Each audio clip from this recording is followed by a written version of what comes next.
Hello students, आप सभी का स्वागत है मनोविज्ञान की इस क्लास में। और आज की क्लास में हम बात करेंगे एंग्जाइटी से रिलेटेड प्रैक्टिकल के बारे में। दुश्चिंता से रिलेटेड जो हमारा प्रैक्टिकल है मनोविज्ञान के अंदर, उसके बारे में हम बात करेंगे और यह देखेंगे कि उसके लिए हम कौन सा क्वेश्चनायर यूज़ कर सकते हैं और इसके साथ साथ हम उस क्वेश्चनायर को कैसे फिल करेंगे, उसकी स्कोरिंग कैसे करेंगे, उसका रिज़ल्ट कैसे निकालेंगे और उस रिज़ल्ट के आधार पर हम विवेचना या इंटरप्रिटेशन कैसे लिखेंगे।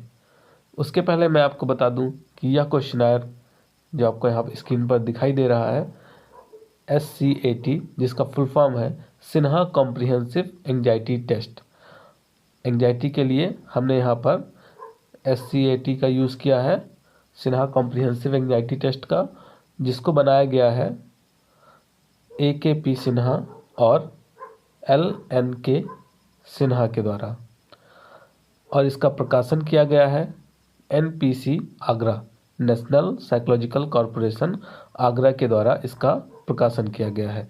यहाँ पर इस वीडियो का उद्देश्य मात्र BA के स्टूडेंट्स को प्रैक्टिकल के बारे में जानकारी प्रदान करना है और कैसे प्रैक्टिकल करते हैं, कैसे क्वेश्चनायर फिल करते हैं, इन सभी के बारे में जानकारी प्रदान करना है। अगर आप इस क्वेश्चनायर को अपने काउंसलिंग सेंटर में यूज़ करना चाहते हैं तो आप इसको NPC आगरा से कांटेक्ट करके मंगा सकते हैं। तो स्टार्ट करते हैं अब आज की क्लास।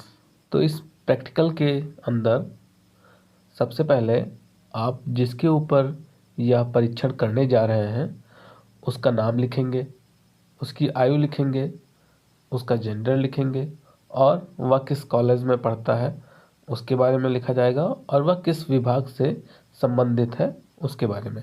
ये सभी जानकारियाँ यहाँ पर फिल की जाएंगी। कोशिश यही करेंगे आप लोग कि यह स्वयं के ऊपर ना अप्लाई करके किसी अपने फ्रेंड के ऊपर अप्लाई करें, क्योंकि जो बच्चे मनोविज्ञान से जुड़े हुए हैं उनको काफ़ी कुछ मनोविज्ञान के बारे में पता है। तो कई बार अगर आप खुद से इसको फिल करते हैं तो वहाँ पर पक्षपात या बायसनेस होने की संभावना बनी रहती है। लेकिन अगर आपको कोई ऐसा पर्सन नहीं मिल रहा है जिसके ऊपर आप परीक्षण कर सकें, तब आप स्वयं के ऊपर भी इसको अप्लाई कर सकते हैं। तब आप यहाँ पर अपना नाम लिखेंगे, अपनी एज लिखेंगे, जेंडर लिखेंगे, अपने कॉलेज का नाम लिखेंगे, अपने विभाग का नाम लिखेंगे। देन उसके बाद यहाँ पर कुछ निर्देश दिए गए हैं, इन निर्देश को आप पहले पढ़ेंगे। उसके बाद फिर आगे जो क्वेश्चनायर में आइटम्स हैं, जो क्वेश्चंस दिए गए हैं, उनको आप रिस्पॉन्स करेंगे। जैसा कि यहाँ पर निर्देश दिया गया है कि आगे के पृष्ठों पर कुछ प्रश्न दिए गए हैं जिनका संबंध आपके व्यक्तित्व से है। प्रत्येक प्रश्न के सामने 2 विकल्प हाँ या नहीं है। प्रत्येक प्रश्न को पढ़िए, जो बात आपके संबंध में लागू हो उस विकल्प के नीचे वाले खाने को क्रॉस का चिन्ह लगा दें। यदि हाँ आपके संबंध में सही है तो हाँ के नीचे वाले खाने में क्रॉस का चिन्ह लगा दें और यदि नहीं आपके लिए सही है तो नहीं के नीचे वाले खाने में क्रॉस का चिन्ह लगा दें। यहाँ पर यह बताया जा रहा है कि जो ये क्वेश्चंस दिए गए हैं, जो आइटम्स दिए गए हैं, आपके अकॉर्डिंग जो आइटम्स सही है, मतलब आपके अकॉर्डिंग अगर वो सही है तो आप हाँ के नीचे क्रॉस का निशान लगा देंगे और अगर आपके अकॉर्डिंग नहीं वाला आंसर सही है, आपके अनुभव के आधार पर आपको नहीं ज़्यादा उचित लग रहा है, तो आप नहीं के नीचे क्रॉस का निशान लगा देंगे। जैसे यहाँ पर हम एक क्वेश्चन लेते हैं, क्या आप अनुभव करते हैं कि बिना किसी अपराध के ही आपको दंड दिया जाता है? तो यहाँ पर आपको जो भी सही लग रहा हो, अगर आपको लगता है कि आपको बिना बात के भी दंड मिलता है, आपकी गलती नहीं रहती है, फिर भी आपको पनिश किया जाता है, आपको दंड दिया जाता है, तो आप हाँ पर टिक करेंगे। और अगर ऐसा नहीं है तो आप नहीं पर टिक करेंगे। इसके बाद नेक्स्ट क्वेश्चन है, परिस्थितियों के साधारण दबाव से भी क्या आप मानसिक संतुलन खो देते हैं? जैसे अगर कोई छोटी मोटी समस्या भी आपके सामने आ जाती है तो क्या आप उससे भी इतना ज़्यादा घबरा जाते हैं कि आपका अपने ऊपर से कंट्रोल हट जाता है। अगर ऐसा आपके साथ होता है तो हाँ पर टिक करेंगे, और अगर ऐसा आपके साथ नहीं है तो नहीं पर टिक करेंगे। फिर नेक्स्ट क्वेश्चन है, क्या आपका चित्त, यहाँ पर चित्त का मतलब आपके मन से है, क्या आपका चित्त प्रायः अस्थिर रहता है? मतलब आपका मन स्थिर रहता है या अस्थिर रहता है? आपके मन में हमेशा विचार चले करते हैं, हमेशा कुछ ना कुछ अंतर्द्वंद चला करते हैं, या आपका मन शांत रहता है? तो अगर आपका मन शांत रहता है तो आप नहीं पर टिक करेंगे, और अगर आपका मन शांत नहीं रहता है, अस्थिर रहता है, तो आप हाँ पर टिक करेंगे। यहाँ पर टोटल 60 एकांश दिए गए हैं, 60 आइटम्स हैं। तो अगर हम 60 आइटम्स को एक एक करके समझने की कोशिश करेंगे तो वीडियो काफ़ी लंबा हो जाएगा, इसीलिए मैं सिर्फ हर 5वें क्वेश्चन को ही अटेम्प्ट करूँगा, हर 5वें क्वेश्चन के बारे में आपको बताऊँगा, और उसके बाद फिर हम आगे के प्रोसेस को देखेंगे। अगर आपको कोई आइटम नहीं समझ में आता है, कोई क्वेश्चन नहीं समझ में आता है, तो आप हमें कमेंट के द्वारा पूछ सकते हैं। ये हमारा 5वां क्वेश्चन है, क्या कभी कभी आपको ऐसा मालूम पड़ता है कि आपका जीवन बेकार है? मतलब कभी कभी आपको ऐसा लगता है कि यार मेरे जीवन का या मेरी लाइफ का तो कोई वैल्यू ही नहीं है, ये तो बेकार है एकदम। तो अगर ऐसा लगता है तो आप हाँ पर टिक करेंगे, अगर आपको ऐसा नहीं लगता है तो आप नहीं पर टिक करेंगे। फिर क्वेश्चन नंबर 10, आप एक चीज़ ध्यान देंगे, आपको पूरे क्वेश्चन फिल करने हैं, 60 के 60 आइटम्स फिल करने हैं। ऐसा नहीं है कि आप जैसे जितना मैं कर रहा हूँ उतना ही करेंगे, आपको कंप्लीट फिल करना है। समय की थोड़ा सा कमी होने के कारण मैं सिर्फ यहाँ पर केवल हर 5वें क्वेश्चन को ही अटेम्प्ट कर रहा हूँ। यहाँ पर 10वां क्वेश्चन है, क्या आप इतने भयभीत हो जाते हैं कि आपकी जीभ सूखने लगती है?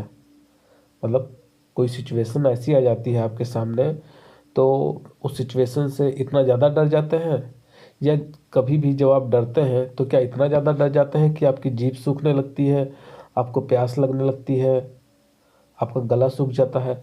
अगर ऐसी चीज़ें आपके साथ होती हैं तो आप हाँ पर टिक करेंगे, अगर नहीं होती है तो आप नहीं पर टिक करेंगे।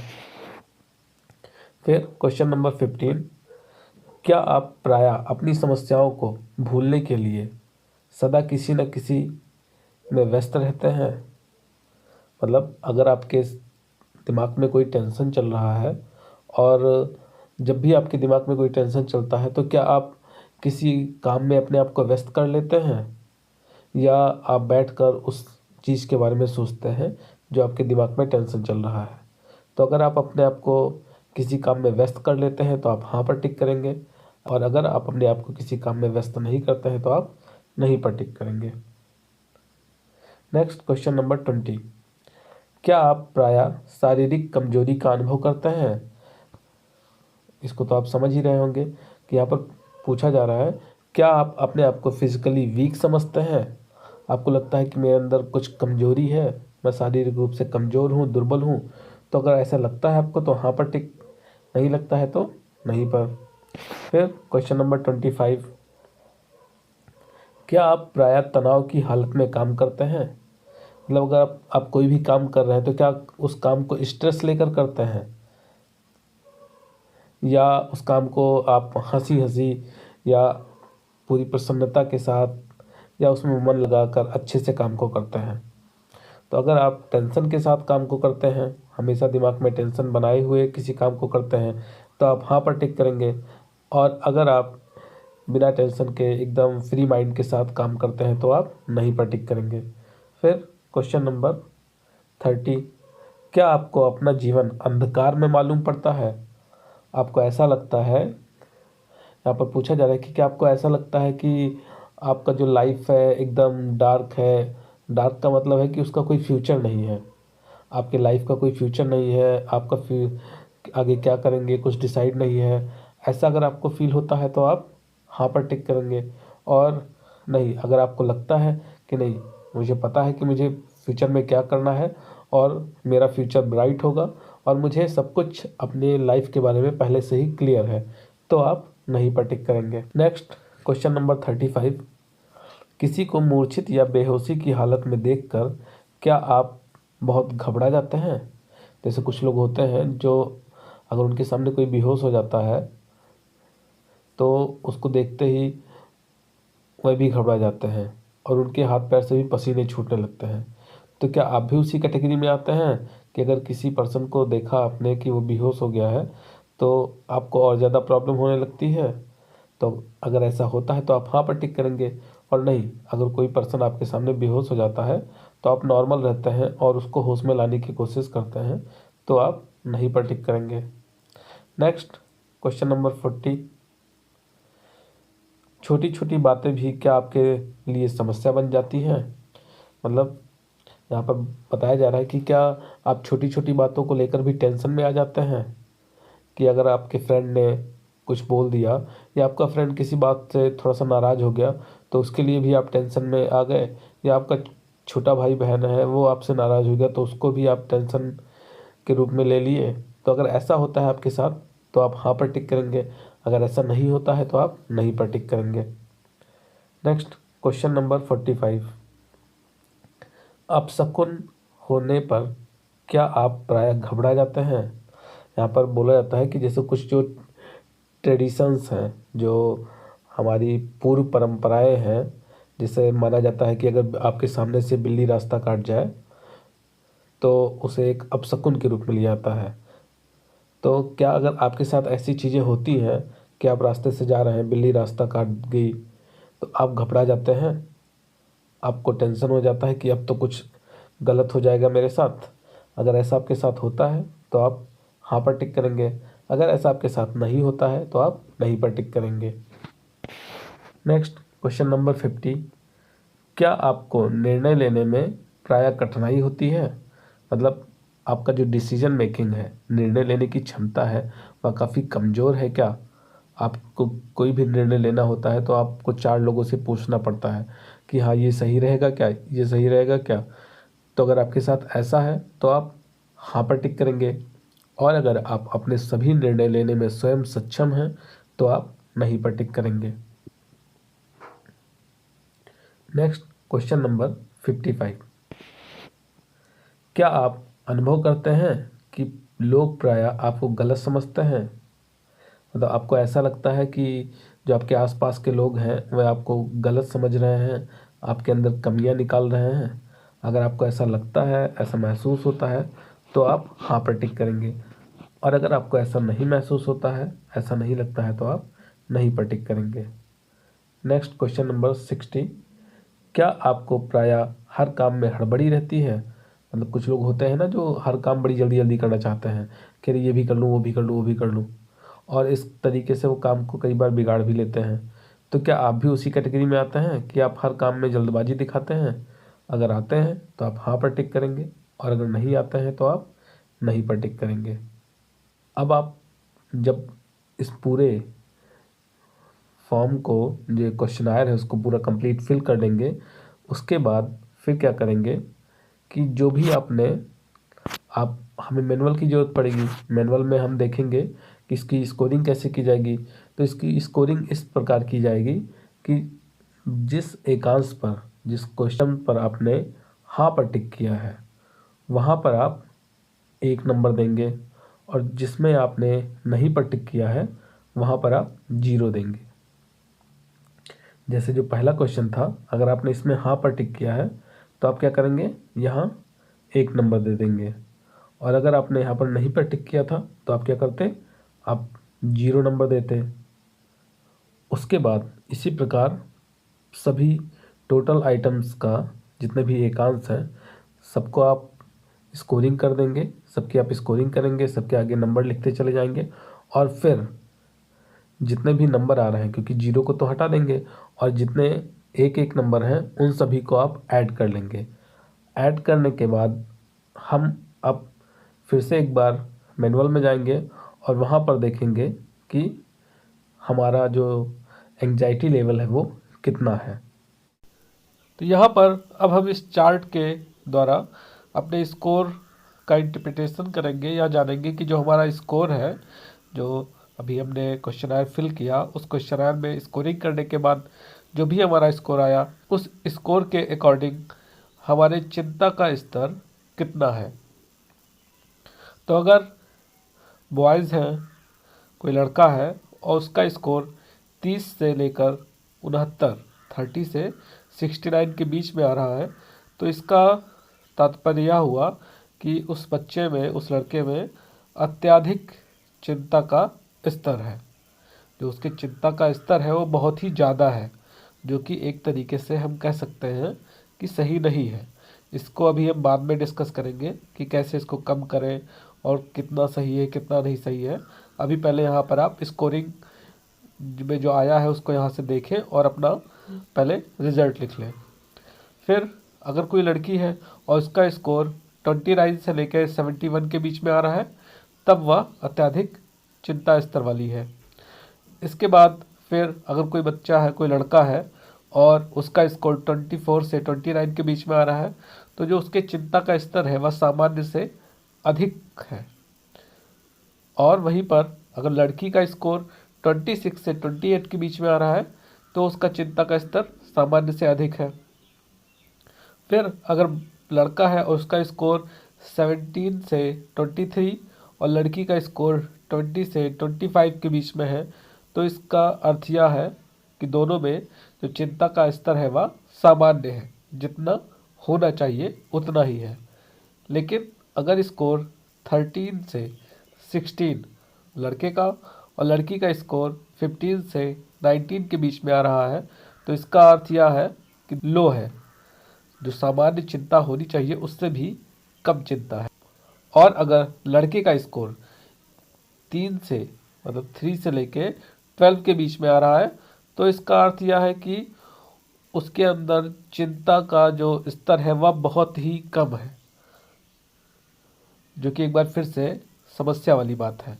और लड़की का अगर स्कोर 4 से लेकर 14 4 टू 14 के बीच में आ रहा है, तो इसका तात्पर्य है कि लड़की में भी चिंता का स्तर बहुत ही कम है। तो यहाँ पर अब जो आपका स्कोर आया वो आप यहाँ पर जैसे पेज नंबर 2 पे जितना भी आपका स्कोर आया उसको आपने लिख लिया, पेज नंबर 3 पर जो स्कोर आया उसको आपने लिख लिया, फिर पेज नंबर 4 पर जो स्कोर आया उसको लिख लिया, और फिर तीनों को ऐड करके टोटल स्कोर आपने लिख लिया यहाँ पर योग के नीचे।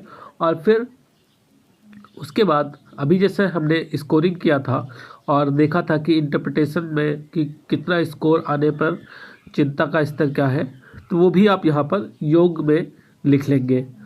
अब इसके बाद फिर अब हम आते हैं प्रैक्टिकल पर, प्रैक्टिकल फाइल पर, कि प्रैक्टिकल फाइल कैसे बनाते हैं, उसमें क्या क्या चीज़ें लिखेंगे और कैसे उसकी विवेचना करेंगे। अब तक हमने स्कोरिंग कर लिया, उसके बाद जो रिज़ल्ट आया उसको भी लिख लिया, और रिज़ल्ट के आधार पर क्या इंटरप्रिटेशन निकल रहा है वो भी हम जान गए। अब हम देखते हैं कि प्रैक्टिकल फाइल स्टार्ट कैसे करते हैं। वैसे जो बीए सेकेंड ईयर के स्टूडेंट हैं उनको पता होगा पहले से ही, क्योंकि वो लोग लास्ट ईयर प्रैक्टिकल बना चुके हैं प्रैक्टिकल फाइल, तो उनको पता होगा कि पहले हम इंट्रोडक्शन लिखते हैं। इंट्रोडक्शन में जिस टॉपिक पर हम प्रैक्टिकल कर रहे हैं उसके बारे में थोड़ा सा उसके बारे में लिखते हैं। देन उसके बाद फिर हम परीक्षण संचालन या टेस्ट एडमिनिस्ट्रेशन हेडिंग डालते हैं, और जो टेस्ट का प्रोसेस है या जो परीक्षण का प्रोसेस है उसको हम लिखते हैं। सबसे पहले हम देखते हैं इंट्रोडक्शन के बारे में। उससे भी पहले आप लोग क्या करेंगे कि कॉपी में ऊपर हेडिंग डाल लेंगे एंग्जाइटी टेस्ट या नीचे चिंता परीक्षण। फिर इंट्रोडक्शन लिखेंगे, थोड़ा सा हम चिंता के बारे में बताएंगे। जैसे कि यहाँ पर बताया गया है कि चिंता एक भविष्य उन्मुखी मनोदशा है, एक भविष्य उन्मुख मनोदशा है जिसमें एक व्यक्ति आगामी नकारात्मक घटनाओं का सामना करने का प्रयास करने के लिए इच्छुक या तैयार होता है।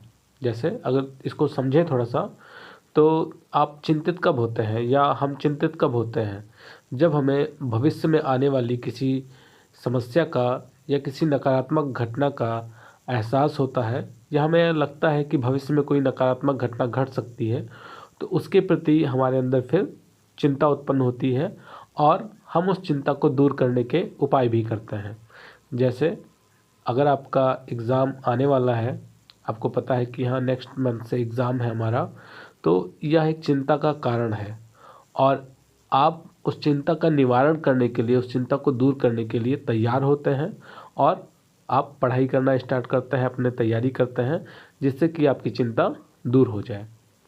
फिर आगे यहाँ पर चिंता को बताया गया कि चिंता को तनाव की एक सामान्य प्रतिक्रिया माना जाता है।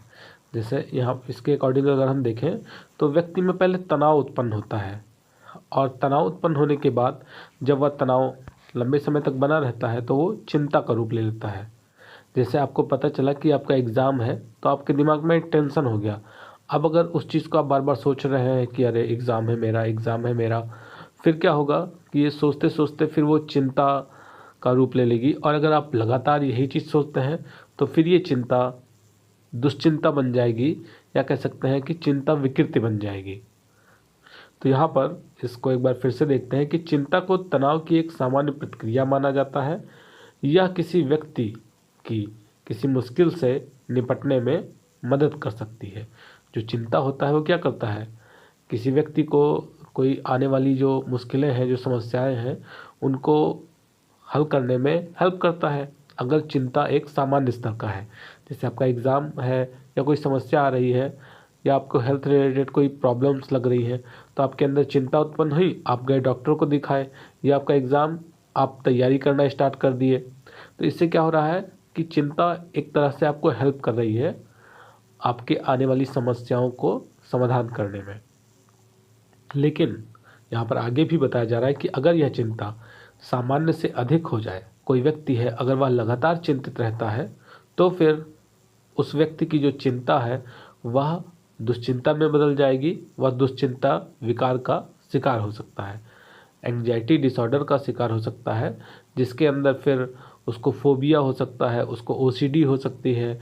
इसके साथ साथ उसको पैनिक डिसऑर्डर या पीटीएसडी जैसे मनोविकार भी होने के चांसेस बढ़ जाते हैं। फ्रायड ने मुख्य रूप से यहाँ पर चिंता को यह बताया कि चिंता डर या आशंका के मिले जुले भाव से होता है। इसके साथ साथ इन्होंने चिंता के 3 प्रकार बताए। फ्रायड ने चिंता के 3 प्रकार बताए। पहला है वस्तुनिष्ठ या वास्तविक चिंता, ऑब्जेक्टिव और रियलिटी एंग्जाइटी। दूसरा स्नायुविकृत चिंता, न्यूरोटिक एंग्जाइटी। और तीसरा है नैतिक चिंता या मोरल एंग्जाइटी। सबसे पहले हम देखते हैं वास्तविक चिंता को। वास्तविक चिंता में फ्रायड बताते हैं कि वास्तविक चिंता बाह्य वातावरण में उपस्थित खतरे या धमकी से उत्पन्न होती है। जैसे अगर आपके आसपास में आग लग जाती है, या घर के बगल में चोरी हो जाती है, या फिर भूकंप आ जाता है, तूफान आ जाता है, तो इन सब चीज़ों से जो चिंता उत्पन्न हो रही है वह एक प्रकार की वास्तविक चिंता है, जिससे चिंतित होना स्वाभाविक सी बात है। दूसरा है स्नायुविकृत चिंता। स्नायुविकृत चिंता की उत्पत्ति उस समय होती है जब परा अहम आवेगों द्वारा अहम को एक तरह से धमकी उत्पन्न होती है, धमकी दी जाती है। यहाँ पर सुपर ईगो की बात की जा रही है कि जब सुपर ईगो को धमकी देता है, तब वहाँ पर स्नायुविकृत चिंता उत्पन्न होती है। अगर हम दूसरे शब्दों में कहें तो है कि जब व्यक्ति को ऐसा लगता है कि जो उसका कंट्रोल है अपनी बॉडी के ऊपर, अपने नर्व्स के ऊपर, अपनी बॉडी के ऊपर जो उसका कंट्रोल है वह कहीं हट ना जाए, और वह कुछ ऐसे कार्य ना कर दे कि जिसको बाद में जिसका परिणाम उसके लिए बुरा हो। तो इस प्रकार की चिंता को स्नायुविकृत चिंता के रूप में देखा जाता है।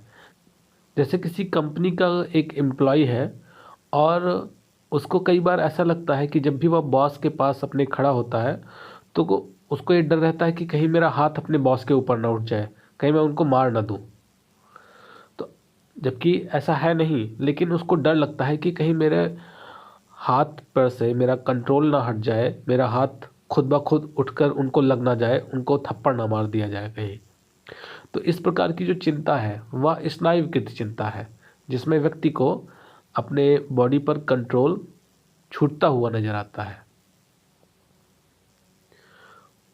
फ्रायड ने जो तीसरी चिंता बताई, मोरल एंजाइटी या नैतिक चिंता, इसमें व्यक्ति को यह एहसास होता है कि कहीं वह समाज में रहते हुए कोई ऐसा कार्य न कर दे जो सामाजिक रूप से अनैतिक हो, असामाजिक हो और जिसका परिणाम उसके लिए हानिकारक हो।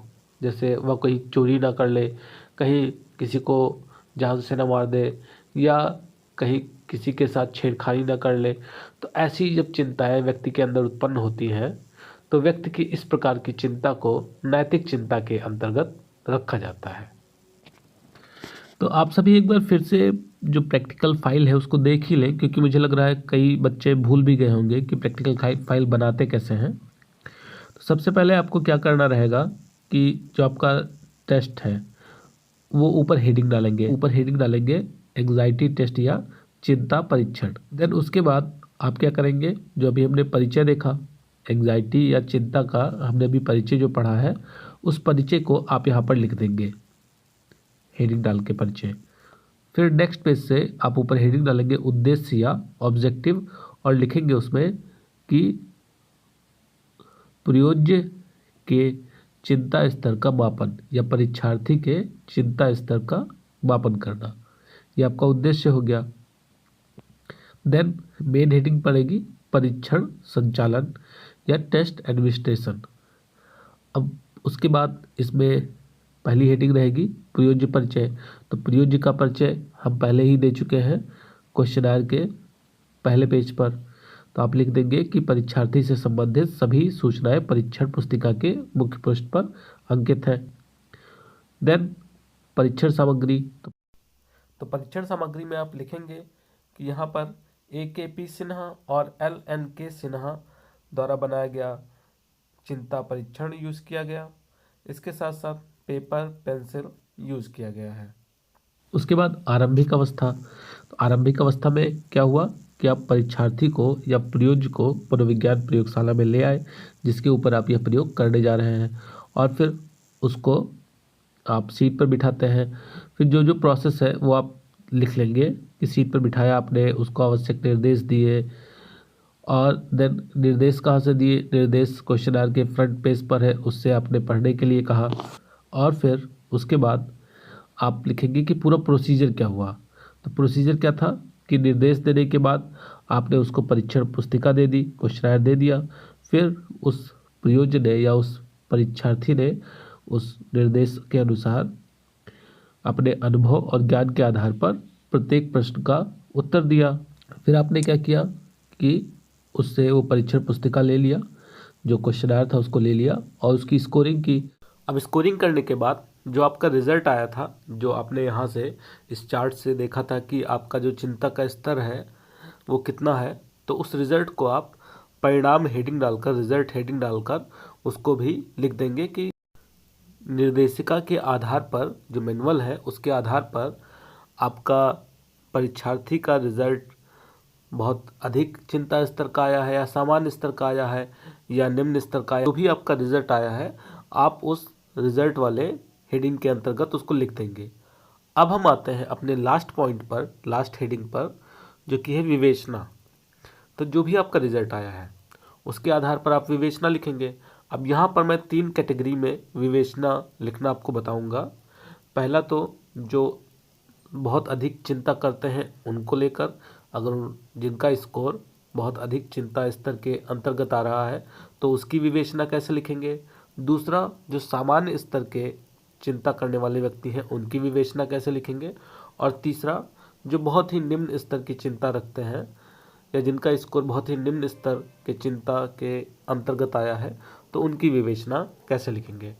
तो सबसे पहले हम बात करेंगे अत्यधिक चिंता स्तर वाले लोगों का, जिनका स्कोर अत्यधिक चिंता स्तर के अंतर्गत आया है, उनकी विवेचना कैसे लिखेंगे।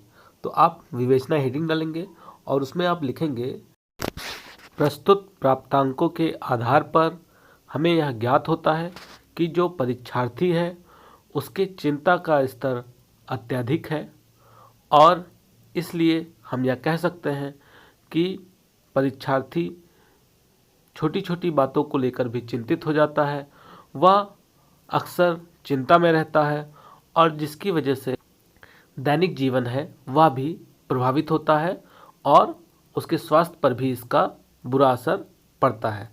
इसके साथ साथ आगे चलकर भी उसको चिंता से संबंधित विकार उत्पन्न हो सकते हैं, जो दुश्चिंता विकार के अंतर्गत आते हैं।